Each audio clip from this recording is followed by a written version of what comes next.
Model ও অভিনেত্রী তানজিয়া জামান মিথিলা সামাজিক যোগাযোগ মাধ্যমে বেশ সক্রিয়। নিয়মিত নিজের কাজ ও ব্যক্তিগত জীবনের নানা মুহূর্তের ছবি ভক্ত অনুরাগীদের সঙ্গে ভাগ করে নেন তিনি। ১৭ আগস্ট রাতে ইনস্টাগ্রামে নতুন কয়েকটি ছবি প্রকাশ করে ফের আলোচনায় এসেছেন এই মডেল অভিনেত্রী।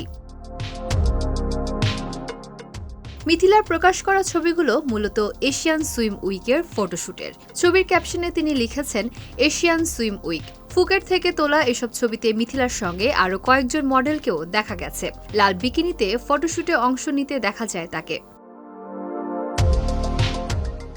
ছবিগুলো প্রকাশের পরপরই সামাজিক যোগাযোগ মাধ্যমে তা নিয়ে ভক্তদের মধ্যে আগ্রহ তৈরি হয়। মিথিলার নতুন লুক নিয়ে অনেকেই প্রশংসা করেছেন। পোস্ট দেওয়ার মাত্র ১৪ ঘণ্টার মধ্যেই ছবিগুলোতে ইনস্টাগ্রামে ১৩,০০০-এর বেশি প্রতিক্রিয়া জমা পড়ে। ফলে অল্প সময়েই ছবিগুলো ছড়িয়ে পড়ে তার অনুসারীদের মধ্যে।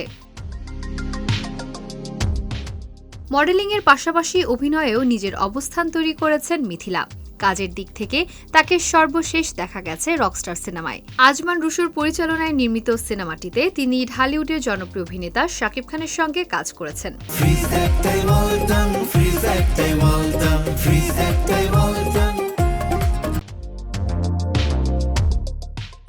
বিভিন্ন ফ্যাশন শুট ও বিনোদনমূলক কর্মকাণ্ডের পাশাপাশি সামাজিক যোগাযোগ মাধ্যমে নিজের উপস্থিতিও নিয়মিত জানান দেন মিথিলা। নতুন এই ছবিগুলোর মাধ্যমে ফের আলোচনায় এলেন তিনি। ফুকেটের নান্দনিক পরিবেশে এশিয়ান সুইম উইকের ফটোশুটে মিথিলার উপস্থিতি এরই মধ্যে অনলাইনে বেশ সাড়া ফেলেছে।